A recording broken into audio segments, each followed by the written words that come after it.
والسابقون الأولون من المهاجرين والأنصار والذين اتبعوهم بإحسان رضي الله عنهم ورضوا عنه.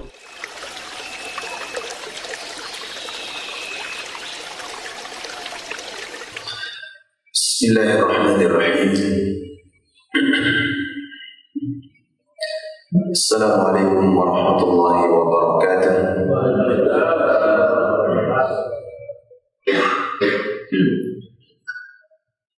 الحمد لله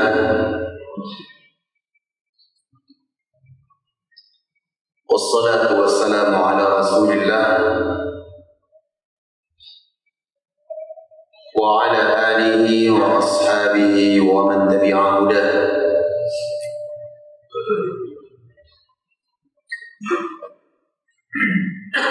أشهد أن لا إله إلا الله وحده لا شريك له وأشهد أن محمدا عبده ورسوله صلى الله عليه وعلى آله وصحبه وسلم تسليما كثيرا.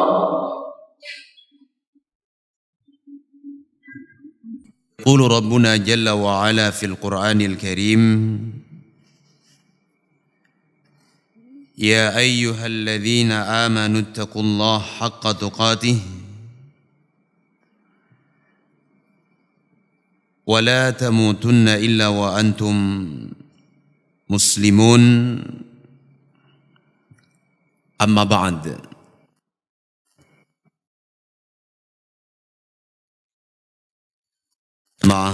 Salat subuh yang dimuliakan oleh Allah Subhanahu wa taala.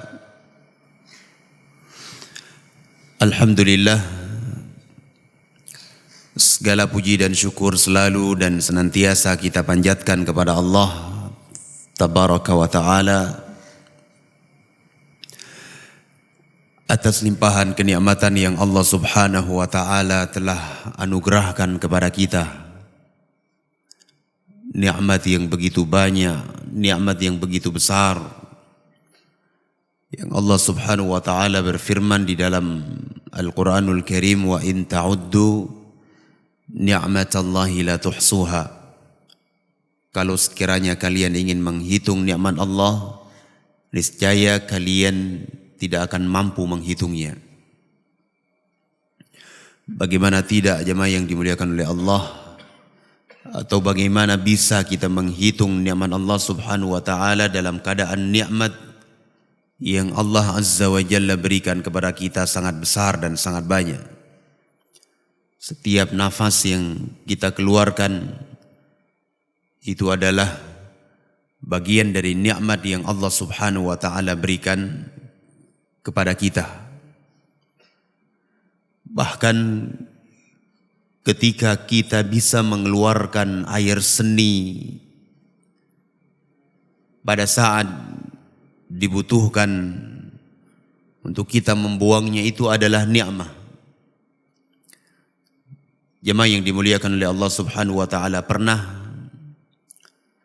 terjadi sebuah kisah di zaman Al-Imam Amirul Mukminin Harun Ar-Rasyid rahimahullah ta'ala. Pernah di dalam sebuah perjalanan beliau berteduh di sebuah pohon, kemudian beliau meminta kepada pelayannya untuk dibawakan satu gelas air minum.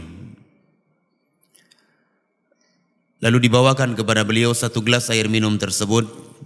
Kemudian penasehat beliau bertanya kepada Al-Imam Harun Ar-Rasyid rahimahullahu ta'ala, wahai Imam, kira-kira apa yang akan engkau lakukan kalau seandainya air minum yang ada di tanganmu itu tidak mampu engkau angkat dan tidak bisa engkau masukkan ke dalam mulutmu? Beliau menjawab, aku akan korbankan setengah dari kerajaanku. Lalu penasehat beliau bertanya lagi, wahai Imam, Kalau seandainya air yang telah engkau masukkan ke dalam mulutmu, masuk ke dalam perutmu, tidak bisa engkau keluarkan melalui air seni, apa yang akan engkau lakukan? Beliau menjawab, saya akan relakan seluruh dari kerajaanku. Menunjukkan jamaah yang saya muliakan, apa yang kita dapatkan dari harta itu tidak ada apa-apanya kalau satu aja kenikmatan seperti membuang air seni dicabut oleh Allah Subhanahu wa ta'ala. Mungkin kita harus masuk IGD, masuk rumah sakit, ya, harus dipasang silang kateter dan semisalnya. Jamaah yang dimuliakan oleh Allah Azza wa Jal, hendaknya kita selalu dan senantiasa bersyukur kepada Allah Subhanahu wa ta'ala atas limpahan kenikmatan yang Allah beri kepada kita. Salawat beserta salam juga tidak lupa selalu dan senantiasa kita alamatkan untuk Nabi kita Muhammad sallallahu alaihi wa ala alihi wa sahbihi wasallam, seorang Rasul akhir zaman. Beliau yang telah mendidik kita tentang siapa Rabb kita, siapa yang harus kita sembah. Beliau yang telah mengajarkan kepada kita tentang kalimat La ilaha illallah, tentang maknanya, konsekuensinya, dan syarat-syaratnya. Sehingga alhamdulillah kita bisa beragama dengan agama yang diridhai dan dicintai oleh Allah Subhanahu wa ta'ala. Hadirin yang dimuliakan oleh Allah Azza wa Jal, kita masih di dalam pembahasan bab as-sabr. Dan hari ini kita akan lanjutkan insyaallah. Datang dari Anas bin Malik. Qala al-Imam An-Nawawi rahimahullahu taala wa an Anas bin Malik radhiyallahu an. Dari sahabat Anas bin Malik radhiyallahu taala anhu, semoga Allah meridai beliau. Hadis ini diriwayatkan oleh Al-Imam Al-Bukhari wa Muslim. Qala marra an-nabiy sallallahu alaihi wasallam bimra'atin tabki 'inda qabrin. Pernah suatu hari Rasulullah sallallahu alaihi wasallam melewati seorang wanita yang sedang menangis di kuburan. Datang dalam riwayat yang lainnya jamaah yang saya muliakan, wanita itu menangisi bayinya yang baru meninggal dunia, anaknya yang sangat ia cintai, diambil kembali oleh Allah Subhanahu wa ta'ala, sehingga dia menangis di kuburan. Faqala Nabi sallallahu alaihi wasallam, lalu Rasulullah sallallahu alaihi wasallam bersabda, ittaqillaha wasbiri. Wahai wanita, bertakwalah engkau kepada Allah Subhanahu wa ta'ala dan bersabarlah. Diperintahkan oleh Nabi sallallahu alaihi wasallam untuk bersabar dan tidak menangis di kuburan. Faqalat ilaika anni. Lalu wanita tersebut mengatakan, pergilah engkau dariku. Pergilah engkau dan menyingkirlah engkau dariku, kata wanita tersebut. Wanita ini menyebutkan kalimat ini karena dia tidak tahu bahwa yang sedang menasihatinya itu adalah Rasul sallallahu alaihi wa ala alihi wa sahbihi wasallam. Demikian mereka menundukkan pandangan-pandangan mereka di waktu itu, jamaah yang dimuliakan oleh Allah. Fa innaka lam tusab bi musibati. Lalu wanita tersebut mengatakan, sesungguhnya engkau tidak diberikan musibah seperti musibah yang menimpaku. Engkau tidak merasakan apa yang aku rasakan. Tidak menimpa kepadamu apa yang menimpa kepadaku dari musibah. Walam ta'rifhu, dan wanita tersebut tidak kenal, tidak tahu bahwa yang sedang menasihatinya itu adalah Rasulullah sallallahu alaihi wa ala alihi wa sahbihi wasallam. Coba perhatikan jemaah yang dimuliakan oleh Allah Subhanahu wa taala, nasihat yang begitu mulia. Nasihat yang sangat agung dari Nabi sallallahu alaihi wasallam, perintah dari beliau untuk bersabar ketika datangnya musibah. Faqila laha innahu an-nabiy sallallahu alaihi wasallam. Kemudian jemaah yang dimuliakan oleh Allah, di antara baiknya akhlak Nabi sallallahu alaihi wasallam, beliau langsung pergi dari wanita tersebut mengingat wanita itu sedang sedih. Kemudian dikatakan kepada wanita tersebut, datang seseorang mengingatkan, memberitahu kepada wanita tersebut, innahu an-nabiy sallallahu alaihi wasallam, bahwa yang baru saja mengingatkan, menasihati engkau tadi adalah beliau adalah Nabi Muhammad sallallahu alaihi wa ala alihi wa sahbihi wasallam. Fa'atat baban Nabi sallallahu alaihi wasallam falam tajid indahu bawabin. Bersegera wanita tersebut mendatangi rumah Rasulullah sallallahu alaihi wasallam, dan wanita itu tidak mendapati seorang penjaga pun yang menjaga pintu rumah Rasulullah sallallahu alaihi wasallam. Ini rumahnya Rasul, tidak ada pengawal, jemaah yang dimuliakan oleh Allah. Tidak ada yang menjaganya. Sehingga siapa saja yang ingin datang ke rumah Nabi sallallahu alaihi wasallam bertanya, menimba ilmu, bertanya tentang hal-hal yang mereka perlukan, yang mereka butuhkan berkaitan dengan urusan syariat, tentang ayat-ayat Allah Azza wa Jalla yang belum mereka ketahui makna dan tafsirnya, mereka datang langsung kepada Rasulullah sallallahu alaihi wasallam, tidak ada yang mengawalinya.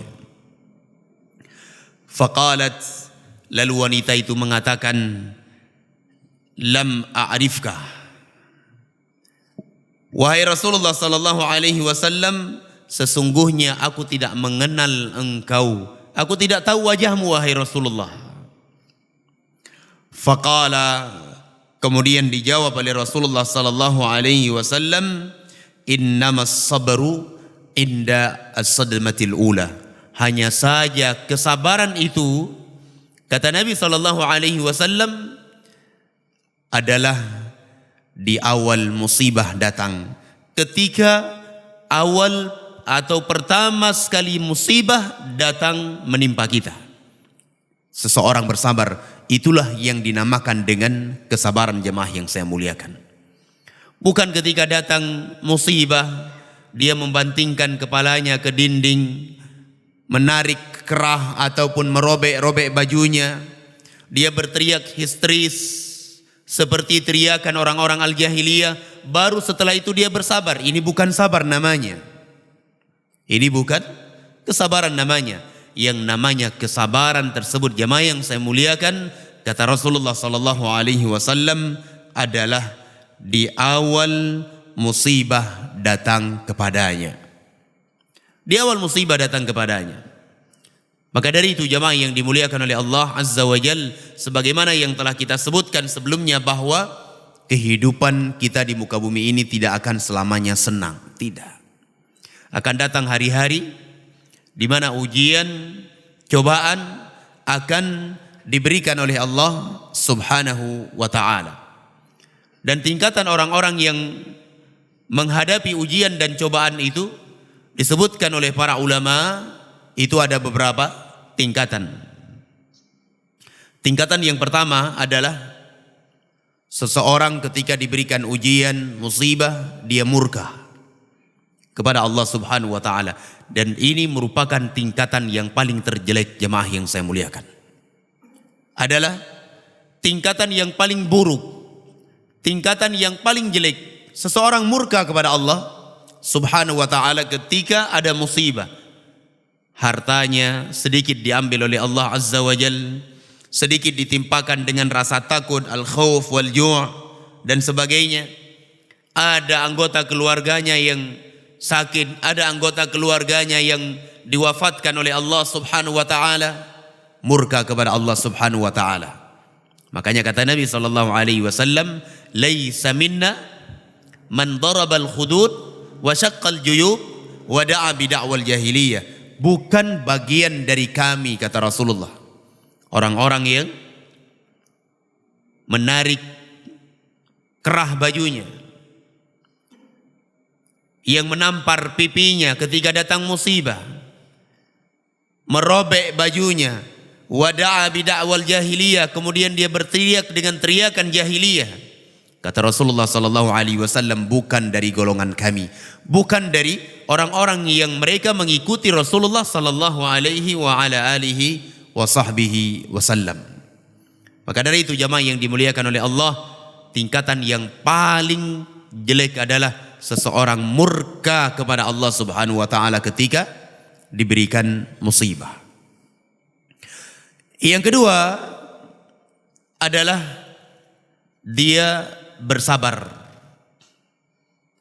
Tingkatan yang kedua adalah bersabar dari setiap musibah yang datang. Maka ini merupakan sesuatu yang baik jemaah yang dimuliakan oleh Allah. Sebagaimana hadis sebelumnya yang kita terangkan. Kata Rasulullah sallallahu alaihi wasallam, "Ajaban li amril mu'min inna amrahu kullahu lahu khair." Sangat mengherankan, menakjubkan keadaan seorang mukmin karena semua perkara yang ia rasakan semuanya baik. Ditimpakan, diberikan nikmat, ia bersyukur kepada Allah Subhanahu wa taala. Diberikan musibah, dia bersabar atas musibah tersebut. Kata Nabi sallallahu alaihi wasallam, "Walaysa dzalika illa lil mu'min." Tidak ada perangai sifat yang seperti ini kecuali pada mereka orang-orang yang beriman kepada Allah Subhanahu wa taala. Ini tingkatan yang baik jemaah yang dimuliakan oleh Allah Subhanahu wa taala. Kemudian tingkatan yang di atasnya adalah ridha. Tingkatan yang di atasnya adalah ia meridhai. Dia ridha terhadap apa yang Allah Subhanahu wa taala berikan kepadanya. Ketika seseorang meridhai apa yang Allah timpakan baginya dari musibah, sudah pasti ada kesabaran di dalamnya. Sudah pasti ada kesabaran di dalamnya. Sehingga kata para ulama, keridhaan terhadap musibah ini tingkatannya itu di atas as-sabr, di atas kesabaran. Penting sekali jamaah yang dimuliakan oleh Allah Subhanahu wa taala, keridhaan dan mengharap pahala dari Allah Subhanahu wa taala, sehingga Allah Subhanahu wa taala akan gantikan kepada kita sesuatu yang jauh lebih baik dari apa yang telah Allah Subhanahu wa taala ambil dari kita itu. Kemudian tingkatan yang terakhir adalah syukur. Bersyukur kepada Allah Subhanahu wa taala atas musibah yang Allah Subhanahu wa taala berikan. Kenapa dia bersyukur? Dia bersyukur kepada Allah Azza wa Jal bahwa musibah yang datang itu adalah bagian dari bentuk kasih sayang dan kecintaan Allah Subhanahu wa taala terhadap dirinya. Datang dalam sebuah hadis yang sahih, Rasulullah sallallahu alaihi wasallam bersabda, "Man yuridillahu bihi khairan yusib min." Barang siapa yang Allah Subhanahu wa taala inginkan untuknya kebaikan, maka Allah Subhanahu wa taala akan uji orang tersebut. Allah akan coba orang tersebut dengan ujian-ujian, cobaan demi cobaan. Sehingga jemaah yang dimuliakan oleh Allah Azza wa Jal, ujian yang kita dapatkan tersebut ini bagian dari kasih sayang dan kecintaan Allah Subhanahu wa taala, dan Allah menginginkan kebaikan untuk kita. Bayangkan jemaah yang dimuliakan oleh Allah kalau kita enggak pernah diberikan ujian dan cobaan.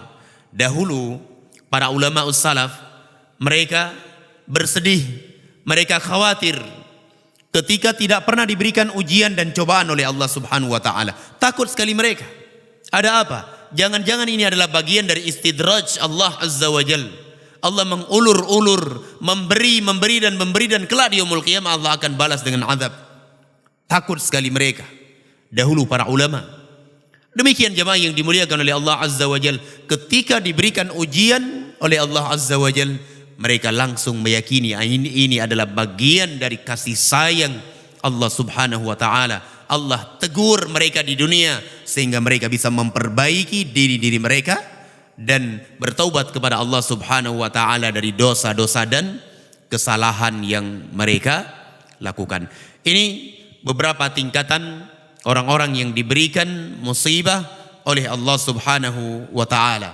Hanya kita yang bisa menilai diri kita, kita berada pada tingkatan yang keberapa, kita berada pada posisi yang mana jemaah yang saya muliakan. Semoga kita tergolong dari orang-orang yang selalu bersyukur kepada Allah Subhanahu wa taala serta menerima apa yang Allah Subhanahu wa taala timpakan kepada kita dari musibah. Syahid dari pembahasan yang kita sebutkan tadi jemaah yang saya muliakan, bahwa yang namanya kesabaran itu dikatakan sebagai sabar, dihitung sebagai kesabaran adalah di awal musibah datang kepada kita. Baik. Jemaah yang dimuliakan oleh Allah, di dalam hadis yang lain, sebenarnya di sini ada hadis yang panjang sekali. Dan insyaallah nanti kita akan ambil waktu khusus pertemuan Jumat yang akan datang, kita membaca tentang hadis yang panjang ini menceritakan tentang keadaan umat-umat terdahulu. Saya sebutkan, saya ceritakan secara sekilas dulu. Nanti pertemuan yang akan datang kita akan sebutkan secara sempurna hadisnya. Umat-umat terdahulu itu jemaah yang dimuliakan oleh Allah, ujian yang Allah berikan kepada mereka itu sangat berat. Sangat berat ujiannya. Kalau hari ini diletakkan di atas pundak kita, niscaya kita tidak akan mampu untuk menerimanya. Berat. Sebagian mereka jemaah yang dimuliakan oleh Allah Azza wa Jal, ada yang digergaji dengan gergaji yang sangat besar, mulai dari pertengahan kepalanya terus sampai badannya itu terbelah menjadi dua. Namun yang membuat heran jemaah yang dimuliakan oleh Allah, musibah yang begitu besar mereka dapatkan dari kebengisan seorang raja tidak sedikit pun membuat mereka mundur dari agama Allah Subhanahu wa taala. Tidak mundur. Tetap kokoh di atas agama yang mulia. Sebagian mereka ada yang disisir dengan sisir yang terbuat dari besi, sampai terpisah daging dengan kulit mereka. Bayangkan jemaah yang dimuliakan oleh Allah, tidak membuat mereka mundur dari agama Allah Subhanahu wa taala. Jemaah yang dimuliakan oleh Allah Subhanahu wa taala, ada di antara mereka yang dibakar hidup-hidup. Ada yang dibakar hidup-hidup, sebagaimana nanti kita akan baca hadis ini secara sempurna di dalam kitab Riyadhus Shalihin. Tentunya jemaah yang saya muliakan, kesabaran itu pahalanya sangat besar jemaah yang dimuliakan oleh Allah. Sabar sangat besar pahalanya di sisi Allah Subhanahu wa taala. Pahalanya adalah surga. Datang dalam sebuah riwayat ketika Nabi sallallahu alaihi wasallam mendapati keluarga Ammar bin Yasir disiksa oleh orang-orang Quraisy. Disiksa oleh orang-orang Quraisy, sebagian mereka ditombak mulai dari, mohon maaf, dari kemaluannya sampai menembus mulutnya. Diucapkan oleh Rasulullah sallallahu alaihi wasallam waktu itu di awal-awal Islam, beliau tidak berani untuk melawan. Kata Nabi sallallahu alaihi wasallam, "Sabran sabran ahla Yasir, fa inna mau'idakum al-jannah." Sabar kalian wahai keluarga Yasir, sabar kalian karena janji Allah Subhanahu wa taala untuk kalian adalah surga. Jemaah yang dimuliakan oleh Allah Azza wa Jal, surga Allah Subhanahu wa taala itu memang dihijabi, tertutupi dengan perkara-perkara yang berat untuk kita jalani. Butuh keseriusan, butuh kesabaran dari kita. Baik sabar di dalam menjalani ketaatan kepada Allah sebagaimana yang kita terangkan pada pertemuan yang lalu, atau sabar di dalam menjauhi larangan Allah Subhanahu wa taala, atau sabar di atas musibah dan cobaan yang Allah Subhanahu wa taala takdirkan kepada kita. Pahalanya adalah surga. Datang dalam sebuah riwayat Nabi sallallahu alaihi wasallam bersabda, "Innallaha lamma khalaqa al-jannata wan nar." Sesungguhnya Allah Azza wa Jal setelah menciptakan surga dan neraka, amara Jibril ayyanzura ilaihima. Allah Subhanahu wa taala perintahkan Jibril untuk melihat ke dalam surga dan neraka tersebut. Faqala, idhab ya Jibril wanzur ilal jannah wa ma'adattu li ahliha fiha. Wahai Jibril, pergilah ke dalam surga itu, lihat ke dalamnya dan apa yang aku siapkan untuk penghuni surga kelak di yaumul qiyamah. Wa dhahaba wa nadhara ilaiha. Kemudian pergilah Jibril melihat ke dalam surga Allah Subhanahu wa taala. Setelah Jibril melihat, Jibril kembali kepada Allah Subhanahu wa taala dan mengatakan, wa bi'izzatika, demi kemuliaanmu ya Allah, la yasma'u biha illa dakhalaha. Tidak ada seorang pun yang mendengar nikmat surga, yang tahu nikmat yang sangat besar yang ada di dalamnya, kecuali ia akan berambisi untuk masuk ke dalam surga tersebut. Faqala, lalu Allah Azza wa Jalla mengatakan kepada Jibril, wahai Jibril, idhab ilaiha wanzur ilaiha marratan ukhra. Pergilah engkau ke dalam surga dan lihat satu kali lagi ke dalam surga tersebut. Wa dhahaba wa nadhara ilaiha. Lalu pergilah Jibril melihat ke dalam surga tersebut untuk kali yang keduanya. Lalu Jibril mendapati bahwasanya surga Allah Azza wa Jalla terhijabi dengan al-makarih, dengan hal-hal yang memberatkan, dengan perkara-perkara yang berat. Butuh semangat, butuh keseriusan, butuh juhud, butuh kesabaran di dalamnya. Berat jemaah yang dimuliakan oleh Allah Azza wa Jalla, rintangan-rintangan yang sangat besar. Melihat keadaan yang seperti ini jemaah yang dimuliakan oleh Allah, Jibril kembali kepada Allah Subhanahu wa taala mengatakan, wa bi'izzatika, demi kemuliaanmu ya Allah, aku khawatir tidak ada seorang pun hambamu yang bisa masuk ke dalam surga tersebut. Karena memang masuk surga itu butuh kesabaran jemaah yang dimuliakan oleh Allah. Butuh ibadah, amalan saleh, ketakwaan kepada Allah Subhanahu wa taala, serta bersabar dan istiqamah di atasnya. Lalu Allah Azza wa Jalla mengatakan di dalam hadis tersebut, wahai Jibril, idhab ilan nar wanzur ilaiha. Pergilah engkau ke dalam neraka, lihat ke dalam neraka tersebut. Wa ma a'adattu li ahliha fiha, dan apa yang telah aku siapkan untuk penghuninya nanti. Wa dhahaba wa nadhara ilaiha.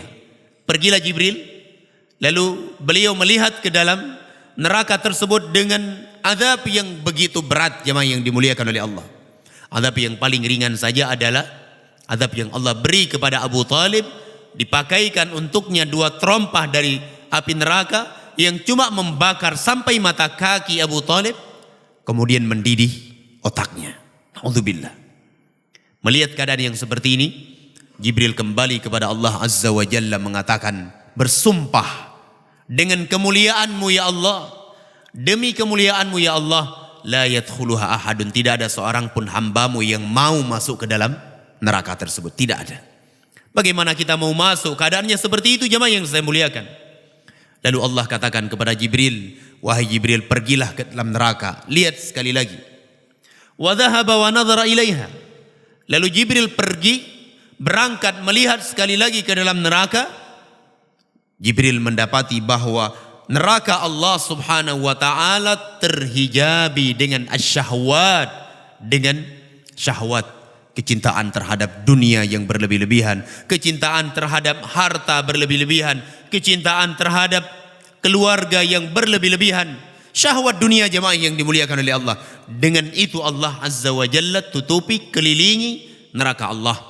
Lalu Jibril kembali kepada Allah Subhanahu wa taala mengatakan, wa bi'izzatika, demi kemuliaanmu ya Allah, aku sangat khawatir tidak ada seorang pun hambamu yang berhasil selamat dari ngerinya azab neraka tersebut. Karena memang perjalanan menuju neraka itu demikian diperindah oleh syaitan, begitu gampang.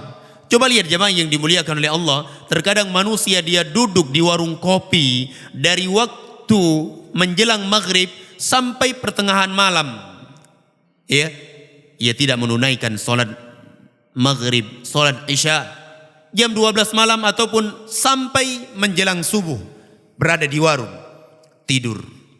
Bukankah ini syahwat dunia jemaah yang dimuliakan oleh Allah, kecintaan yang berlebih-lebihan? Ya, seseorang sedang bekerja, sedang melayani pelanggannya, ia mendengar al-muadzin mengumandangkan adzan di masjid, dia tidak mendatangi panggilan Allah subhanahu wa ta'ala tersebut, sibuk dengan kehidupan dunianya. Inilah neraka Allah azza wa jal, jemaah yang saya muliakan, dibungkus, dikelilingi oleh Allah azza wa jal dengan hal-hal yang menyenangkan hawa nafsu kita. Maka dari itu jemaah yang saya muliakan, usi nafsi wa iyyakum, saya ingatkan diri saya dan jemaah sekalian, kita perlu kesabaran di dalam menjalani ketaatan kepada Allah azza wa jal, butuh kesabaran di dalam meninggalkan maksiat kepada Allah subhanahu wa ta'ala, dan butuh kesabaran di dalam menghadapi takdir Allah subhanahu wa ta'ala yang memberatkan kita dari ujian-ujian yang Allah subhanahu wa ta'ala timpakan kepada kita. Baik jemaah yang dimuliakan oleh Allah azza wa jal, pertemuan yang akan datang kita akan baca hadis tentang seorang anak yang ia mempertahankan tauhid, mempertahankan kalimat la ilaha illallah, yang ia dipanah kemudian dibunuh oleh seorang raja, namun dia tetap bersabar sampai Allah subhanahu wa ta'ala memberikan untuknya janji yang sangat besar, yaitu surga yang seluas langit dan bumi. Wallahu ta'ala a'lam bissawab. Sampai di sini kajian kita di pagi yang mulia ini. Semoga ada faidah dan manfaat. Mohon maaf atas segala kekurangan dan kesalahan. Aqulu qawli hadha.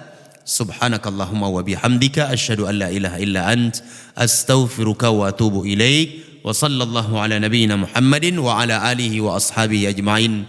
Walhamdulillahi rabbil alamin. Assalamualaikum warahmatullahi wabarakatuh.